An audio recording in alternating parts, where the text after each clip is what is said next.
Section 6.5, we will look at the general factoring strategy. The first thing I always look for in any factoring problem is ask yourself, is there a GCF? In this case, there is a GCF, and that GCF is X. So start by factoring out the GCF, and that leaves me with an X to the 6th, because X to the 1st times X to the 6th will give us an X to the 7th. X times what will give us 18x to the 5th? That's 18x to the 4th. X times what will give us a negative 36x? That's going to be negative 36. And so that's it. This is completely factored. We took out the GCF, and we just have our remaining polynomial, x to the 6th plus 18x to the 4th minus 36. For the next question, again, I have to check for the GCF. Is there a greatest common factor that I can pull out of every single term? And in this case, we can pull out a 4. Let's factor out that 4 to the front. 4 times what gives us 84x squared? That's going to be 21x squared plus 4 times what gives us 4x? That's x. And 4 times what gives us negative 20? This must be a 5. This completes the problem, because if you check, 21x squared plus x minus 5 is not factorable. And so this problem is done.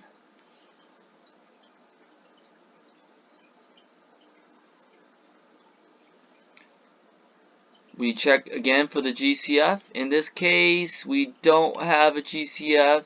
There's no common factor. So we'll look at the next step. The next step is to ask, how many terms does it have?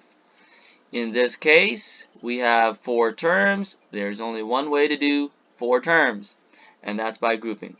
Let's look at the first two. I notice they have a common factor of x squared. Take that out to the front, leaving us with an x plus 6. And if I want to check my work, I can distribute, and I should get x cubed plus 6x squared, which I do. For the second pair, they have a common factor of 5. Taking that out, we have x plus 6 left over. And if I double check quickly, yes, this is factored correctly. Notice we have a common binomial factor of x plus 6. We can factor that out to the front, and that leaves us with the x squared plus 5 left over. In the next example, I'm going to ask, is there a GCF? In this case, no. Then we go on to the next question. How many terms? This has 3 terms. So it's a trinomial. But what kind of trinomial? It's a trinomial of this form with a leading coefficient. And since it's a trinomial with a leading coefficient, this is the AC method. This has to be the AC method. So we'll take and multiply 21 times 4, and that's going to give us the top number, which is 84, and on the bottom is 31. Now we need to find 2 numbers that multiply to get 84 and add up to 31. We can make a list. 1 times 84 doesn't work. 2 times 42 doesn't work. 3 times, then we have 3 times 28, and that looks like it works. 3 times 28 does give us 31 when we add them, and 28 plus, no, that's 28 times 3 does give us 84, and 28 plus 3 does give us 31. So this is the correct 2 numbers. Now remember, this is the AC method, so we're going to have to split the middle here. Let's rewrite this as 21x squared plus 28x plus 3x plus 4. And we could double check. 28x plus 3x is 31x, so we didn't change the problem. Now I can factor by grouping. The first two terms has a common factor of 7x. 7x times what gives us 21x squared? That's going to be a 3x. 7x times what gives us 28x? That's got to be a 4. For the second pair, there doesn't seem to be anything in common, but we could still factor out a 1. Taking out a 1 leaves us with 3x plus 4. And since these two are the same, we know we factored out this polynomial correctly. Take out the 3x plus 4. That leaves me with the 7x plus 1. And that completes the problem.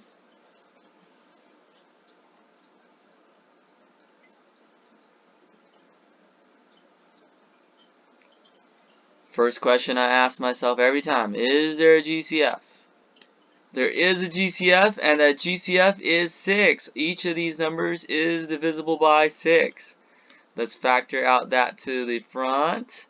And what's left over? 6 times what gives me 18x squared? Well, that's 3x squared. 6 times what gives me 60x? That's 10x.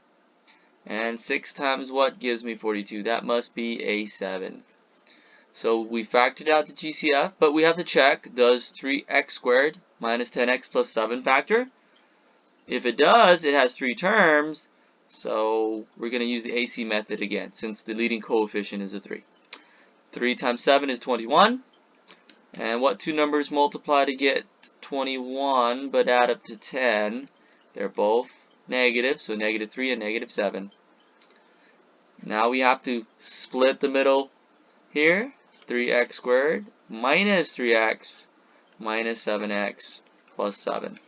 We split that 10 into 2 different terms. So now we could do factor by grouping.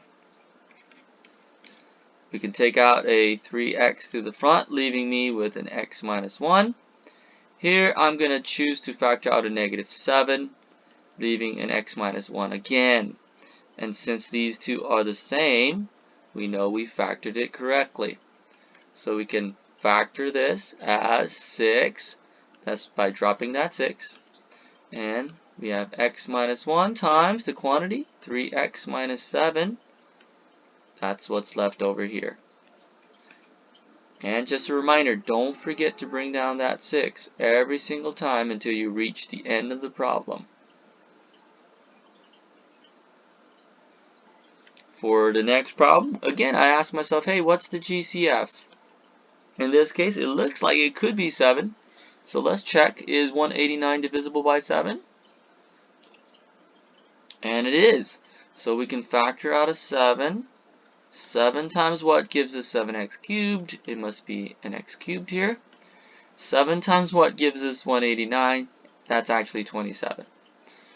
Don't stop here, because this looks like it can be factorable.